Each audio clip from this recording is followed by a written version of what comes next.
For starters, my name is Derry Elizabeth Jose Oliver Nixon. You can call me Derry Oliver for sure, I know it's long.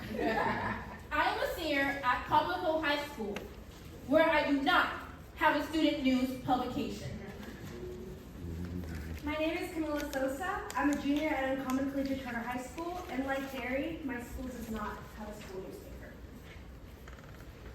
Camila and I would like to welcome you to J Night, a celebration of youth journalism in NYC and a vision for tomorrow. Woo!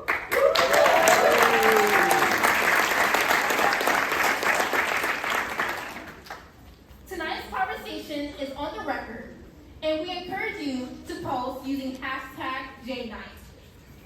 Before we get going, a big thank you to the Pinkerton Foundation and the Paley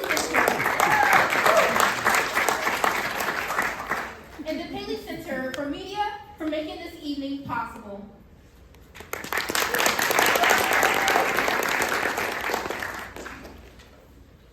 The NYC Youth Journalism Coalition is a youth-led intergenerational coalition of over 200 members, representing service providers, schools, universities, funders, and newsrooms, all dedicated to equitable journalism opportunities for NYC youth. Now, growing up, I was told I make a great journalist. Yet, I was never told where to start or when. I've never gone to a school with a student publication, but found ways to compensate. I carried around a unicorn notebook with nearly 40 questions for every career day volunteer.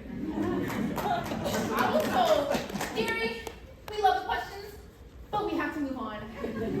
Derry, you don't ask someone personal questions about their life. Every time I hear the word journalism, my ears would just perk up. I stayed up late to research Fordham University's School of Journalism. I looked for paid internships a 12-year-old could do, and of course, I searched for high schools with journalism programs.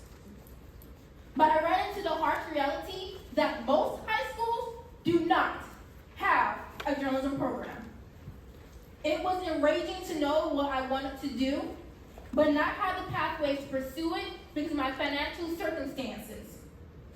I turned my anger into activism by helping lead the NYC Youth Journalism Coalition.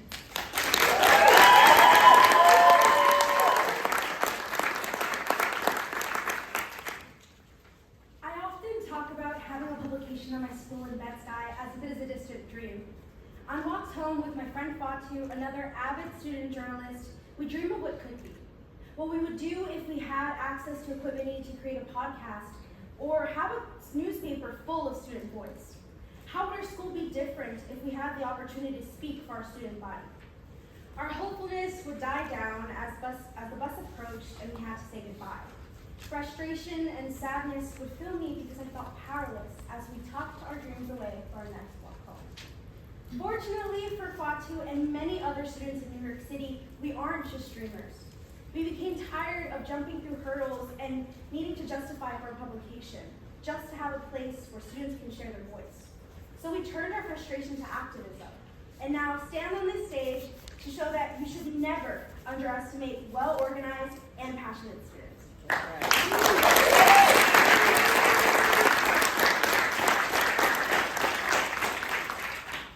This year, we built partnerships with the City Council's Black, Latino, and Asian Caucus to make inequity and youth journalism access a prominent citywide issue. Each of the 5 YJC student leaders worked to build relationships with 7 council members, leading meetings with them and their staff during our lunch periods and after school. I was assigned Rita Joseph, who has become a champion for our cause. I was very nervous for our first meeting. I was in after-school robotics trying to shush the kids while trying to lock into my talking points. 6 weeks later, I met City Council member Joseph in person on the front steps of City Hall. In mid-April, more than 50 students left school for a day of action at City Hall, including a press conference, meetings with over 20 City Council members, and student testimony at the Black, Latino, and Asian Caucus Executive Board. As part of J-Day, we attended a city council state meeting where Chair Joseph introduced Resolution 0372, calling on the New York City Department of Education to provide support for student news publication at every high school. Here's how the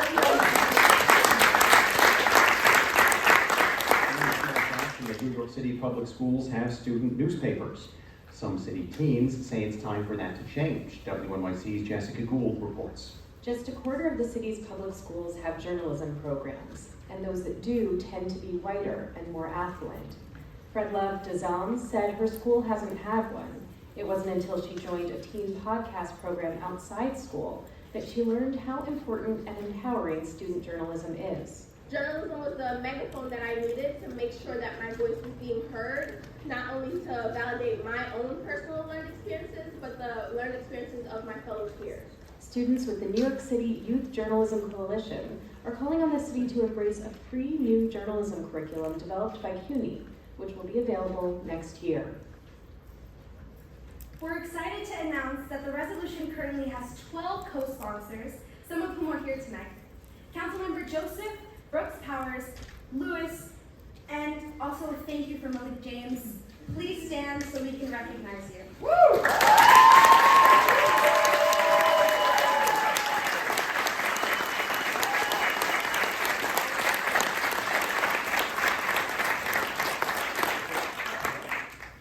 The press took notice. Alongside WNYC, Gothamist, Chalkbeat, The City, City Limits, and The Nut Graph all covered J-Day. And with the help of student press lead McKenna Turner, we landed a student op-ed co-written by two of our student leaders, Derry and Liza in Teen Vogue.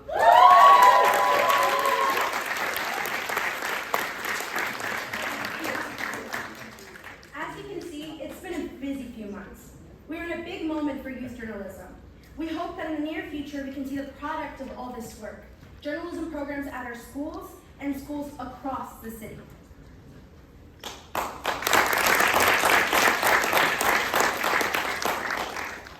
Tonight, we're going to hear from some special guests. See our work in action through a documentary from Real Work Studio, and share our big vision for the future, journalism for all.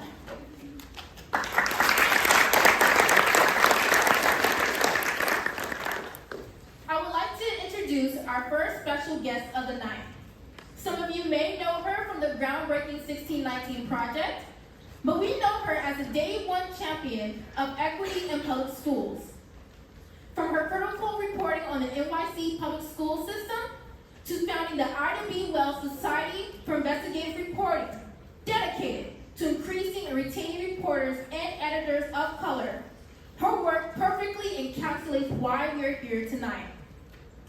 Please join me in welcoming to the stage, Nikole Hannah-Jones.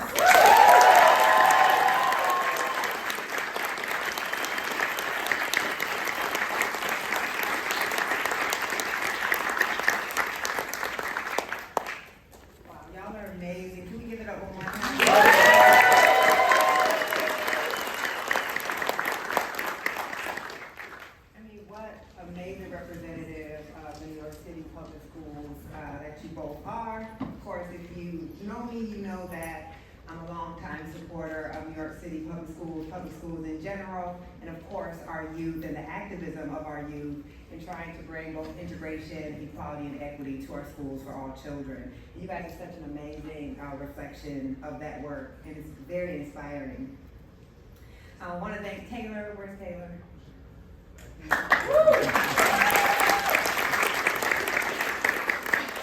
Taylor would be all the way in the back because that's what Taylor does, right? He helps our youth to find their voice and to use their voice, and it's not the one ever to be up front trying to take the credit for that, but we see you and we appreciate all the work that you've done with our youth. I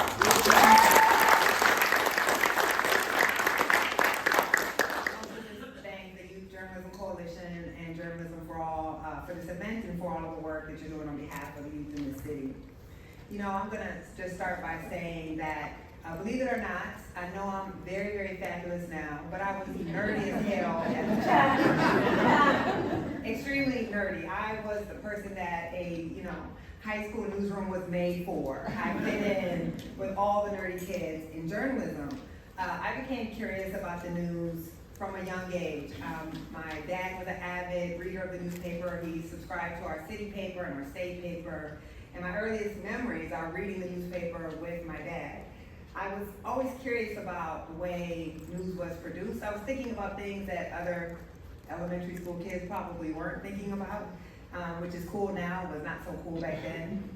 I didn't quite understand how journalism worked. I didn't know how one became a reporter. I didn't know any journalists. My family was very working class. The people in my community worked in the chicken processing and the beef packing plants. My dad drove a bus. My mom was a probation officer. So I was reading the news, but I didn't know how one became a journalist. I didn't know any journalists. And in fact, when we wanted to read about Black people in our paper, my dad and I would go to the crime log, because that was literally the only place that Black people appeared in our newspaper. And yet, I would be looking at my community and knew that most Black people in my community were not committing any crimes. So it was clear to me from a pretty young age that the news was not reflective of the realities of our community, that it was being shaped by people who apparently did not live in our communities.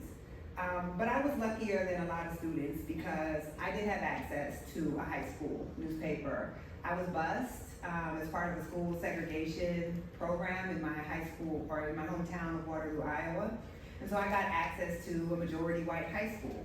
And it was in a Black Studies course there where I complained about to my high school African American Studies teacher that our high school paper never wrote about the 20% of the kids in our school who were bused in from the Black side of town, and all of the experiences we had, and stereotypes we faced, and how hard it was to be Black kids bused into someone else's school, with teachers who didn't think we could learn, and students who didn't think we belonged. And he did what great educators will do. He said, well, if you want to see those stories, you need to join the paper, write those stories yourself, or don't come back to my class complaining about it. But that was an option he could give me, because we actually had a high school paper. So I joined my high school paper. I had a column called From the African Perspective. My very first investigation was whether or not Jesus was Black.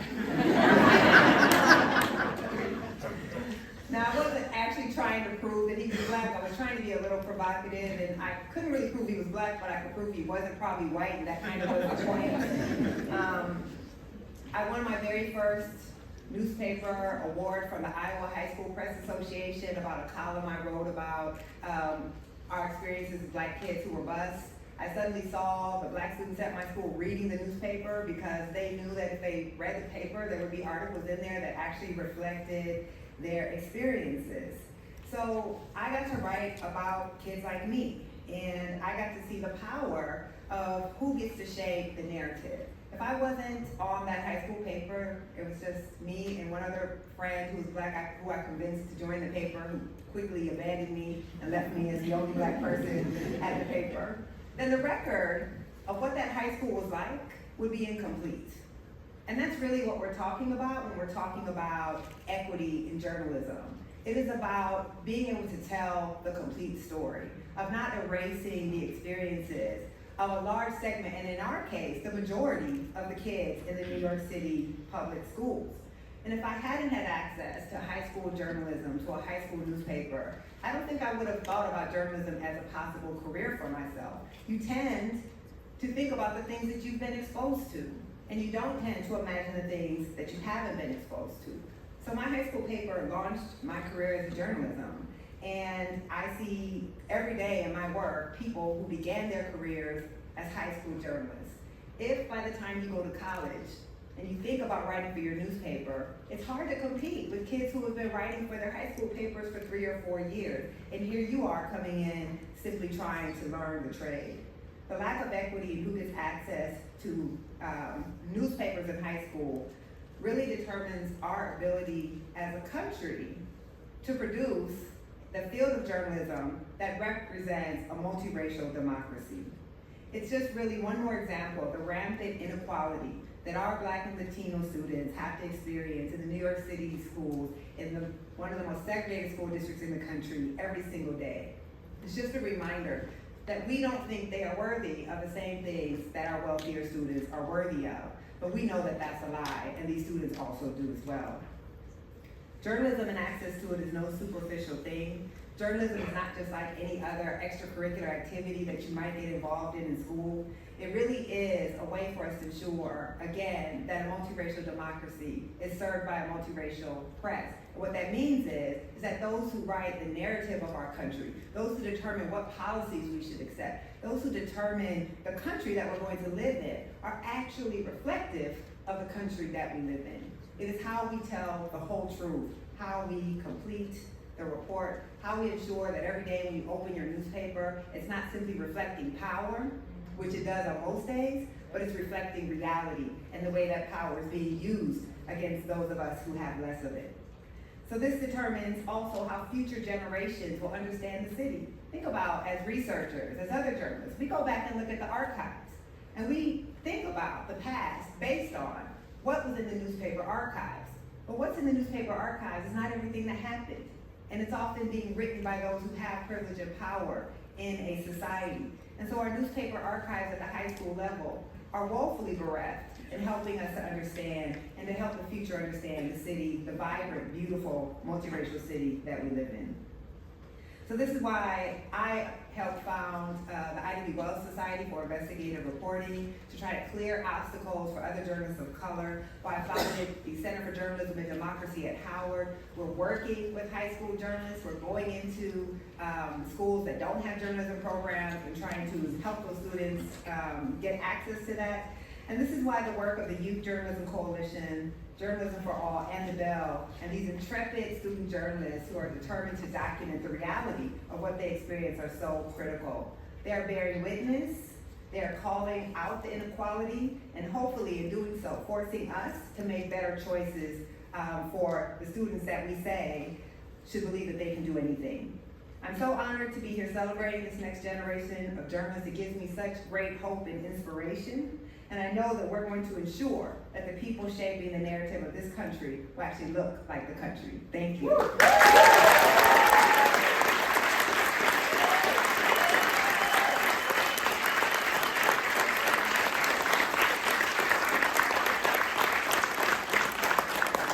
Thank you so much, Nikole. You've inspired our work deeply, and we follow in your footsteps. Now I'd like to introduce two champions of the movement for youth journalism equity in New York City. Councilmember Rita Joseph is an educator, activist, and mother serving the residents of District 40 in Brooklyn. And Councilmember Selvena Brooks-Powers is a community organizer and lifelong resident of Southeast Queens representing District 31. Over the past year, both have been a source of inspiration, welcoming us into the halls of power and championing our movement. Please help me welcome Council Members Joseph and Brooks-Powers to the stage.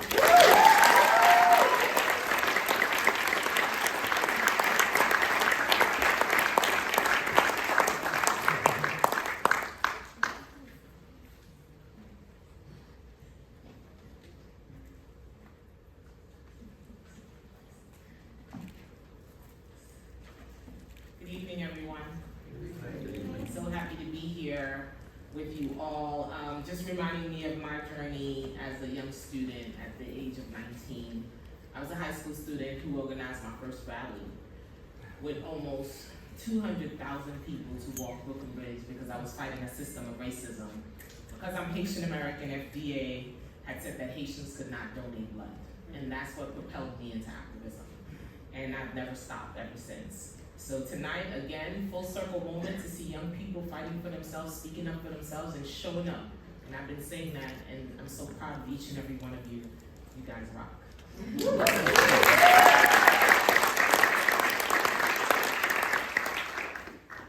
I'm Councilmember Rita Joseph. It's honored to be here tonight for J Night, a celebration of youth journalism in the world's media capital. I want to commend the New York City Youth Journalism Coalition for organizing this incredible event and their ongoing effort to shine a light on the inequities in journalism. As we gather here today at the Plaisy Center, it's inspiring to see such a wide tent of student, adult journalists, policymakers, non-for-profits, and teachers coming together to explore who gets to report in New York City. This issue is close to my heart. I firmly believe in the power of allowing every New York City high school students to participate in high school journalism. Tonight, we have a chance to listen and engage with some of the brightest minds who are already making a wave in journalism. Their vision for a more inclusive and equitable future is not only inspiring, but essential. They remind us that stories we tell, who gets to tell them, matter profoundly in shaping our community and our world. I encourage everyone to participate fully in tonight's film screenings, discussion, interactive conversations. We must use this opportunity to learn from each other, challenge our assumptions, and commit to a future where every student in our city has a chance to find their voice through journalism. So thank you for having me here tonight, and thank you to the New York City Youth Journalism Coalition for leading the way, and I will be your ally, your champion, and your friend at City Hall. Thank you.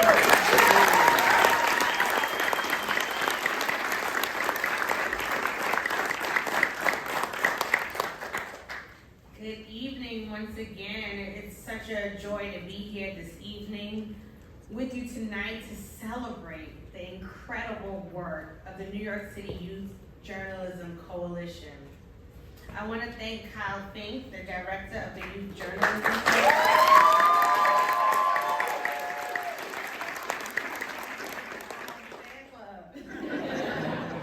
For the invitation to be here tonight, as well as my colleague, Councilmember Rita Joseph, for your leadership in helping expand this program. This student-led initiative is not only inspiring, but also essential for the future of journalism and the empowerment of our young people. Journalism is the cornerstone of an informed and engaged society. It provides citizens the information they need to make sound decisions for themselves and their communities. In many ways, journalism functions like science. It's a process that rewards truth-telling, corrects mistakes, and exposes fraud. In an era where misinformation is rampant, it is in our best interest to cultivate healthy new diets. Good information is empowering, and we must strive to ensure that our young people are both creators and consumers of high-quality media. As the media capital of the world, New York City has a unique responsibility and opportunity to uplift young voices in this field. But despite our prominence, only a quarter of our public high schools have student newspapers. And we must close the gap. And so I'm proud to say the Youth Journalism Coalition and its diverse membership from schools, universities, nonprofits, technology companies, and media outlets is working diligently to ensure that all of our city's young people have the opportunity to tell their stories and develop skills necessary for media careers. But this isn't an effort that can be accomplished alone. It takes continued investment from businesses across the city and support from our legislative bodies. As a member of the New York City Council, I am proud to affirm my commitment and continued support of this effort. Part of that is expanding the youth journalism program into schools across the 31st Council District. I am happy to announce that Frederick Douglass Academy 6 High School will be one of the newest participants in this transformative program.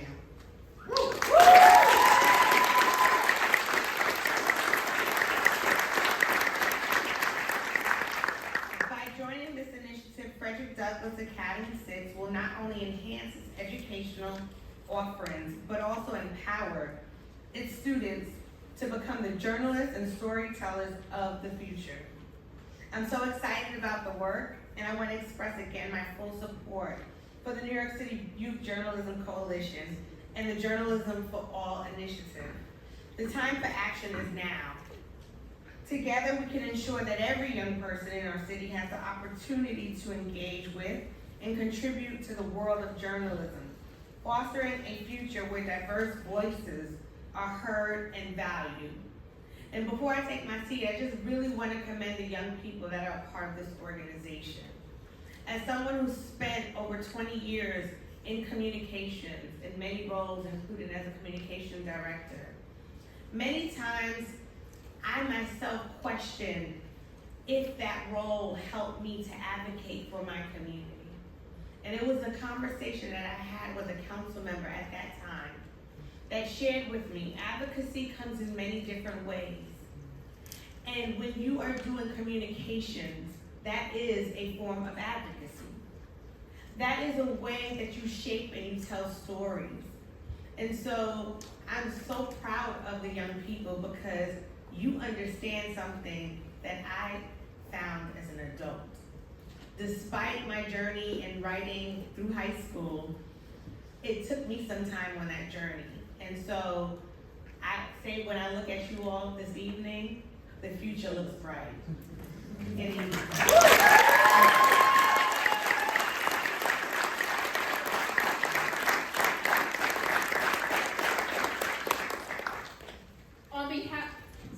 On behalf of every student journalist in NYC, thank you, council members.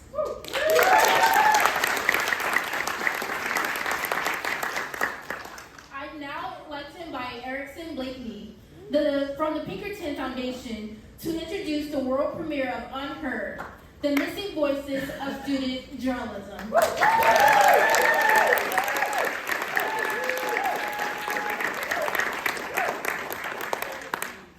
Good evening. It's great to see everyone here tonight. It's also great to see the Pinkerton team out in full force. And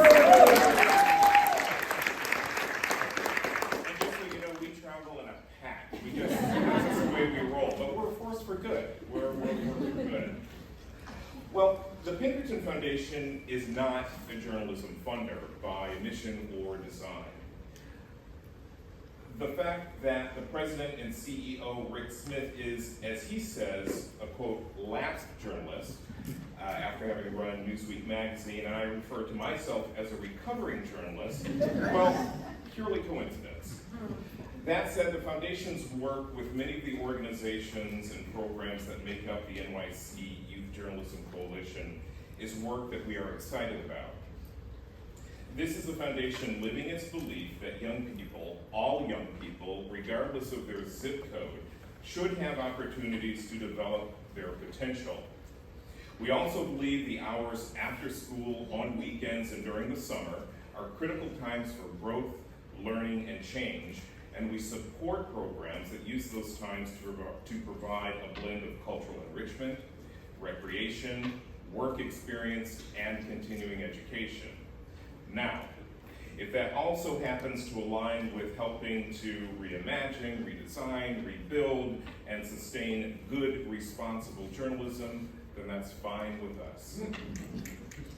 So when we receive the much appreciated thank yous from grantees, we always turn around and say thank you for creating brilliant opportunities for the young people of Gotham that we want to throw our weight behind. Tonight's film, Unheard Voices, is the result of conversations with the Bell's founder, Taylor McGraw. Taylor, there you go. After hearing the incredible podcast series, we talked about it and we agreed that there should be a visual component. Enter the team at RealWorks. So after a bit of gnashing of teeth, we have this insightful piece of work we're excited for you all to see. Now, following the screening and Q&A, you may want to pretty yourselves because we do have a fantastic team of photographers who will be capturing this evening, and I just want to call them out. They are from the Bronx Documentary Center.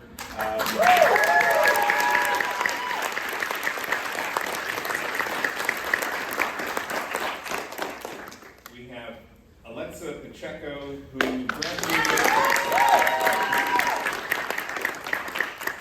who graduated from Preston High School in Broad's Neck and is headed to the Fashion Institute of Technology.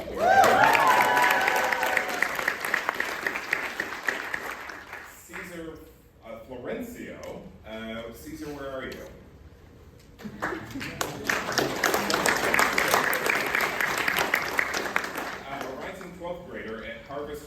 high school. Now, both are bold and brilliant filmmakers. Caesar also happens to be a pretty amazing poet, and I was able to hear some of his work during a presentation on Friday. And we also have Adana Taylor, a BDC alum who is currently back in the city on summer holiday from Princeton University, where she is studying anthropology with a minor in, wait for it, journalism.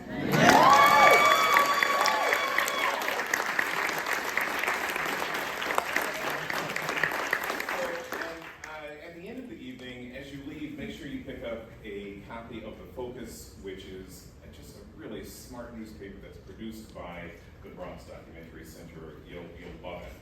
So you see, this evening is about what young people can do and are already doing. Thank you and enjoy.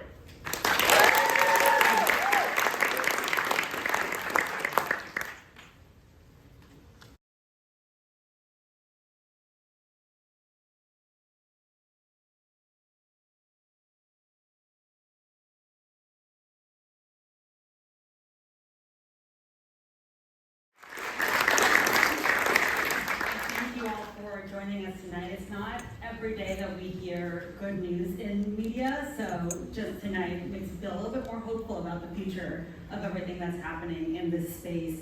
You know, Katelynn, I wanted to start off with you. You're the current editor of The Pacer, one of the few successful places where we've seen a student journalism program. How's it going so far this year? What are the things that you've sort of found along the way? Yeah, so it's been going pretty well due to our amazing advisor that we have and the amazing flexibility that we have. Pacer is also a club and a class, so there's students with different interests, students that want to write about different things, and there's always a really good product that comes out of it. But what happens when you work with students in a class is they lose motivation really quickly. They get really inconsistent in editors, which I could relate to in some ways. But what has really captured their attention and what Winifred that was mentioned in the documentary, what she has brought is social media to Pacer, and so the development of our Instagram has really caught the attention of students in the class, and so it's been working really well for us. We've come up with the roles of social media editors, which is we have 2 students in there right now named Chanel and Rocky. And they've been doing great. They started Quote of the Day with teachers and stuff, and it's just been a really good experience. But what we've struggled with is funding, which is kind of hard because we wanted to do a podcast for the Pacer and all these things that we wish we could build a foundation on, but unfortunately we don't have the resources, which has been struggling with, but it's been going pretty good, yeah. Katelynn, I feel like this is my morning meeting that I'm having with other editors, because the same exact issues always come up. We always want more money, we want to hire more, we need to fix our social media strategy. Fredlove, I wanted to ask you, since your work was featured in this documentary within this education podcast, how do you find your role now that you're in this sort of civic space and doing and getting more involved with everything? Like, what have these experiences taught you in moving forward with everything that you're doing? I feel like it's mostly taught me to just keep on looking. Like, there's always an opportunity. Unfortunately for me, like, it's not just there. I can't just go downstairs to the CNC office and ask for an opportunity. I have to take that extra step to keep looking. But I know my circumstances, and the most I can do is just keep looking and keep trying, keep finding new people who understand like what I'm going through and can help me get to that next step. And let me ask you, what's been sort of the biggest barrier so far in bringing a newsroom into your high school? It's been really hard because I feel like there's always something going on, and like talking to my principal, I try to have meetings with her, but there's always something that takes precedent over like starting something new. Like the seniors need money for their trip, or the freshmen are having some issue, or something's always happening that takes precedent over starting something new. And so it's just like hard. I don't want to be too pushy. I don't want to like be overwhelmed. It's just a lot all at once, and it's hard to find that right in where I could actually like get something going. It is kind of amazing how what both of you are saying doesn't change with time. Like, this is the conversation we're having in newsrooms every morning during our editors' meetings. It is people making sure that they are pushy. So don't ever tell anyone that like you shouldn't be pushy, because you should be in their face all the time. All of us. And Katina, a question for you. Can I grab your mic? So a lot of your role has been developing curriculum at the CUNY Newmark J School. Shout out to them. I want to know what from this curriculum can we capture, and how do we bring it to other high schools? How do we get some of what you're teaching and amplify it for the rest of the city? Well, that's what the goal of the curriculum really is. It's a curriculum that will then be available to schools to use. And so we're asking schools to apply to use the curriculum. We'll provide professional development for them. And what we want to see really in their application is that the schools working together. They want student voice. The administration is supportive of it. And we're hoping to have 25 to 30 schools use this curriculum starting the fall of 2025. The application process for all of you who are interested will be open next fall. So this coming fall, schools can apply to teach the curriculum, and then they will have this available for them for free, and the training involved for that too. And it's a year-long elective aimed for 10th and 11th graders. So let me ask you a follow-up for any educators who might be sitting here. What do we need to know in order to apply for something like this? What sort of curriculum are we talking about here? So this is a year-long elective. The curriculum is 180 lessons, and it covers everything from news literacy to news production, reporting and writing basics, media law and ethics. And then we have a Choose Your Own Adventure unit, which is like a specialized unit focused on investigative journalism, data journalism, starting a student media publication, solutions journalism, podcasting, all like the cool fun stuff.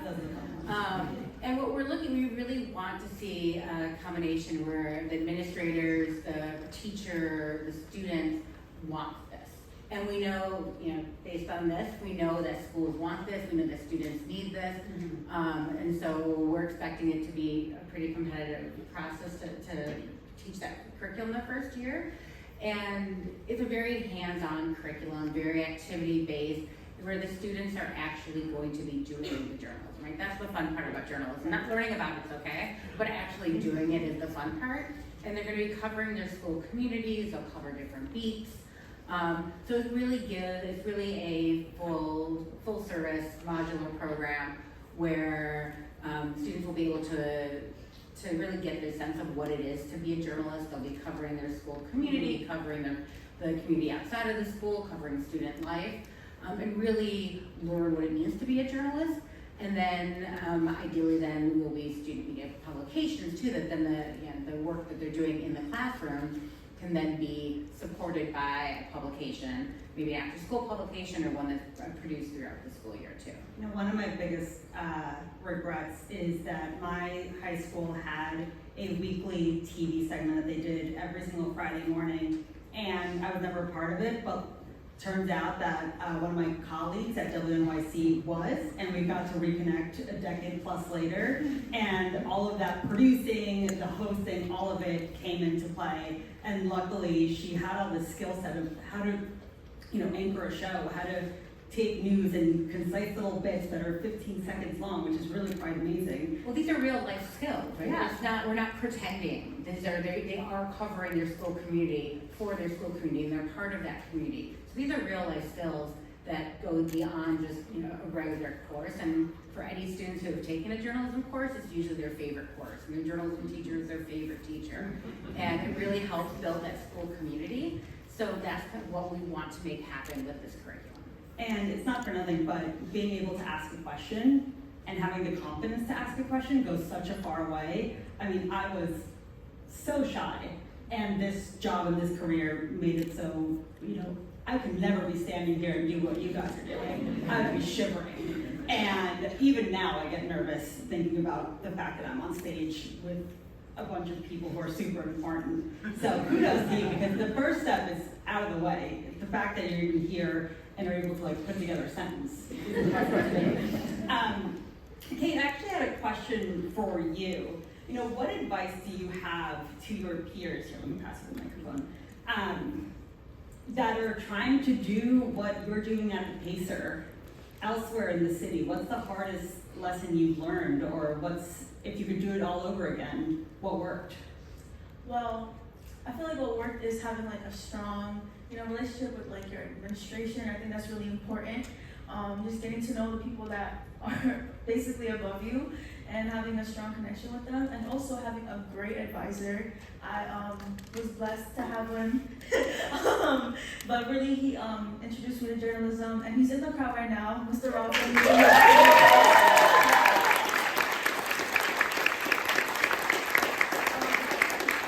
Someone that believes in their students, believes in the people that he has to deal with every day. He has to deal with me every day, and he does a great job at it. So I'm really, that's a really big part.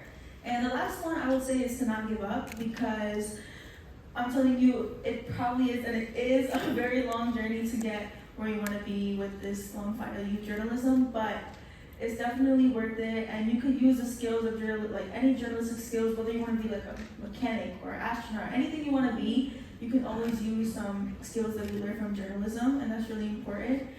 And yeah. It's true. It is great. Fredlove, we're not at a place where your high school has a student-run newspaper, right?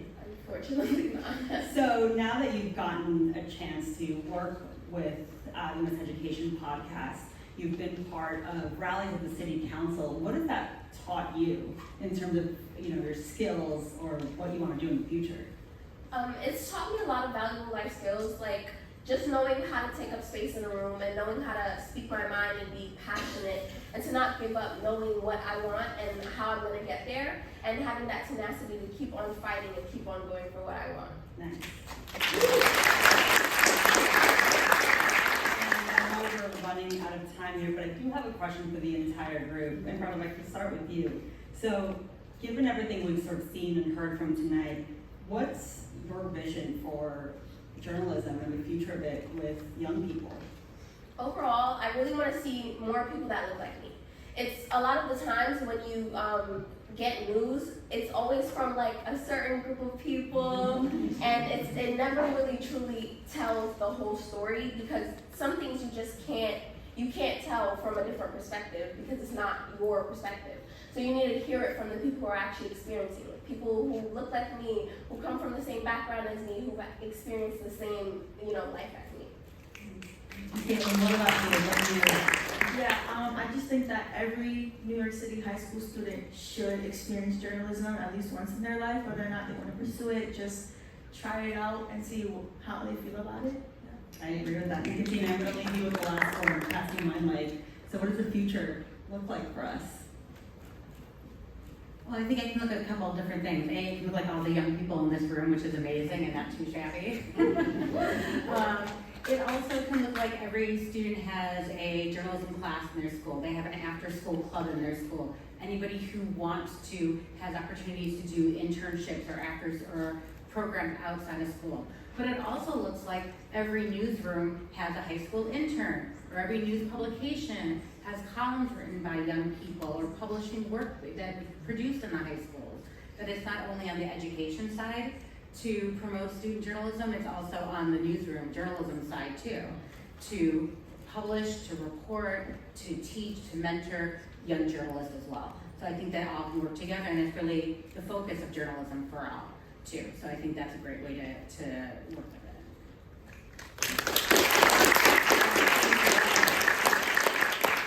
I really appreciate all of your time and all the questions that we got to bug you with. I'm sure we'll have a lot more of them after this program ends. Thanks.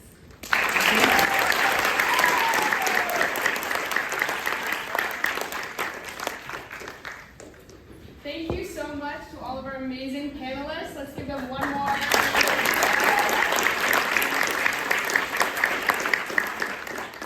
My name is Liza Greenberg, and I'm a junior at Bronx Science. This past year, I've had the honor to serve as managing editor of our school newspaper, The Science Survey, and also to work with an incredible team of students here at the Youth Journalism Coalition. Tonight, you've learned about the inequity in New York City and the student-led work to address the disparities. Journalism for All is what we're here tonight to talk about. A bold, citywide initiative designed to increase the number of journalism programs and propel students from underrepresented backgrounds into journalism careers. Journalism for All stands on 3 pillars: a top-notch high school curriculum and teacher training, public-private funding from city council members and foundations, and in-school resources from YJC partner organizations and local newsrooms and nonprofits. As I know from my experience, and as we've heard about from Kate and Fredlove, it takes more than just student interest for a school publication to thrive. It takes a village. Students need support from teachers and administrators to start and sustain a course that teaches the fundamentals. They need an outlet, a publication that allows them to report and tell stories from their schools. They need tools to run a website, promote their meetings, and the freedom to operate without censorship. On the other side, teachers and administrators need resources and training to keep these publications from fizzling out.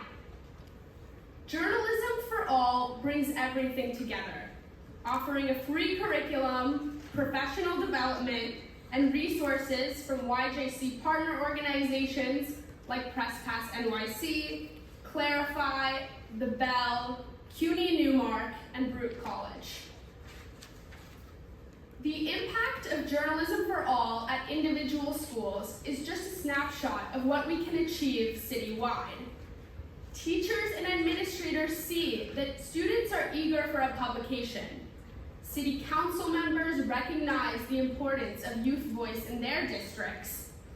And Journalism for All can transform this enthusiasm into reality. We have already been encouraged by the number of schools who have expressed interest in joining Journalism for All. City council members, many of whom are here tonight, have nominated schools in their districts to be a part of the first Journalism for All cohort. And I'm excited to announce that over 30 schools have already signaled interest in being part of Journalism for All.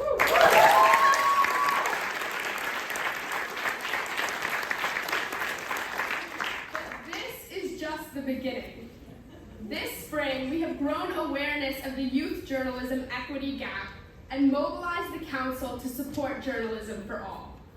This summer, we'll turn that awareness into applications to solidify the first cohort of Journalism for All by the end of this calendar year.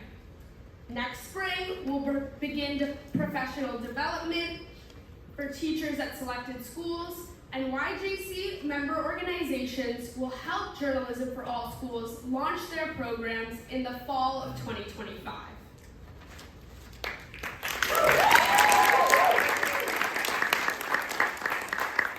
Unequal access to youth journalism is not just a New York City issue. It's a national one. And Journalism for All is not just a New York City initiative. Our model of a low-cost curriculum, public-private funding, and in-school support can be replicated in cities across the country. When we invest in our student journalists, we're investing in a thriving future for our city. The time for action is now, and everyone here has a role to play. Attached to your program, you will see a commitment card with a variety of ways you can get involved, including nominating a school to participate in Journalism for All, supporting a cohort as a volunteer, and joining our coalition as a member. If you don't know your council district, just add your zip code. On your way out, you'll get a packet with various one-pagers of YJC partner organizations doing great work in the city that you should know about. Now, I'd like to hand it off to Lyric Thomas to introduce the next part of JNI.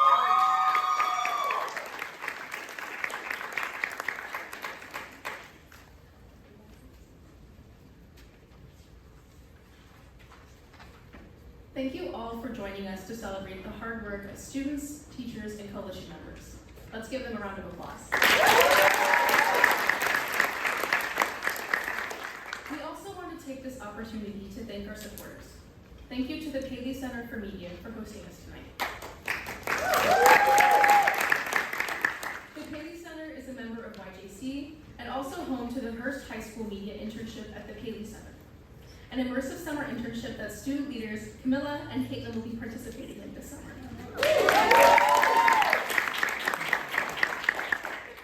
Thank you to the Pinkerton Foundation for supporting J-Night and the reception to follow, and to the Erickson Foundation for believing in and supporting YJC from the beginning, and to the DJ McDaniels Foundation for additional support.